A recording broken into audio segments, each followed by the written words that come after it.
Let me also take this time to express condolences on behalf of the Ministry of Labor, all the Kenyan workers of our great republic, on my own behalf to the family of our departed former President, Mwai Kibaki, whom we laid to rest in eternal glory yesterday. May God continue to strengthen the family during this difficult moment. Your Excellency, the Ministry of Labor occupies a very important part of our national development because of our mission to promote decent work, skills development, and sustainable job creation. In the fulfillment of our mission, the Ministry of Labor, through various departments and sagas, endeavors to inculcate a safety and health culture in workplaces, promote harmonious labor relations, social dialogue, and fair labor practices, and also provide policy guidance on national human resource planning, development, and utilization. The ministry promotes productivity and enhances national competitiveness. We also ensure there is adequate supply of relevant skills to the industry through industrial training, and also develop and implement reviews of labor market policies, legislation, programs for employment and sustainable job creation.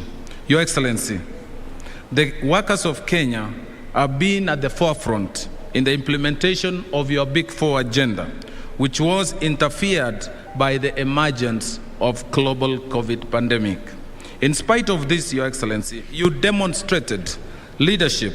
As a result of Kenyan workers and employers were protected and many lives were saved.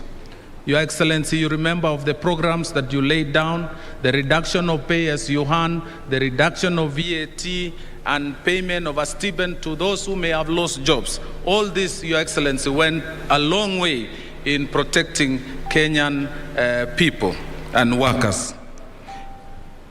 Your Excellency, allow me to thank those Kenyans and international partners who partnered with the Ministry of Labor to lessen the effect of COVID-19 pandemic on workers who had lost their livelihood. In particular, I wish to single out the World Food Programme, the European Union, and the Give Direct, who value their support. We value the support of these partners who extended to Kenyan workers during the height of the pandemic. I thank Brother Francis Atwoli, representing KOTU, Brother Dr. Charles Mukwaya, representing Trade Union Congress, and Sister Jacqueline Mugo, representing FKE, for being true social partners. On the onset of COVID, Your Excellency, we sat down with the social partners and signed an MOU that enabled employers and employees to work from home or share responsibility, some sharing a timetable, and all this went in protection towards protection of the Kenyan workers. At this point, Your Excellency, allow me to thank all the 85 trade unions that successfully conducted their election last year, which led to election of Brother Francis Atwoli as the Secretary General of KOTU. And my appeal to all the newly elected leaders is to work for the interest of the workers they represent, to avoid temptation of working for their own personal interest.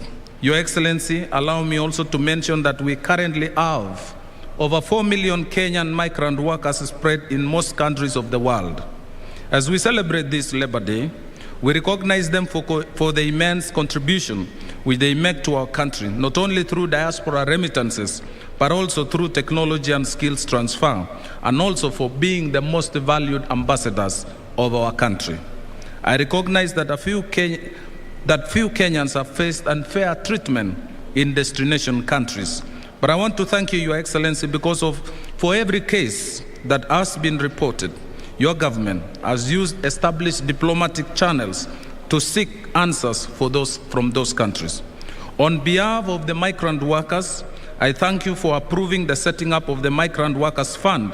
Your cabinet approved also the posting of additional labor attaches, and also approved the setting up of temporary rescue homes abroad to respond to the interest of the Kenyan migrant workers in distress. As I conclude, Your Excellency, I wish to appreciate International Organization of Migration and International Labour Organization, who are working closely with the Ministry of Labour on issues of ethical recruitment by private employment agencies and setting up of the Migrant Workers Fund and the Unemployment Insurance Scheme.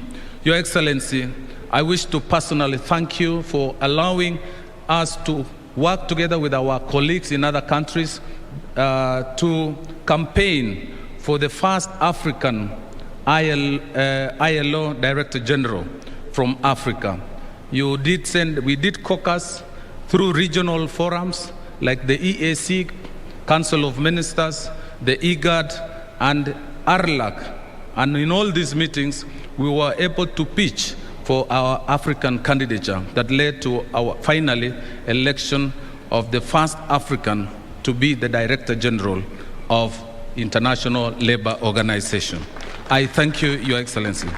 Your Excellency, finally allow me to thank the workers, because I know they will, during this campaign electioneering period, they will maintain peace after voting in the coming general election. We have just started recovering from adverse effects of COVID-19, and dear workers, and let us not do anything which may compromise our work environment as we head to the next general election. So, fellow Kenyans, fellow workers, I wish to request you to be upstanding as we welcome our president, to address Kenyan workers and Kenyan people. Your Excellency, the President.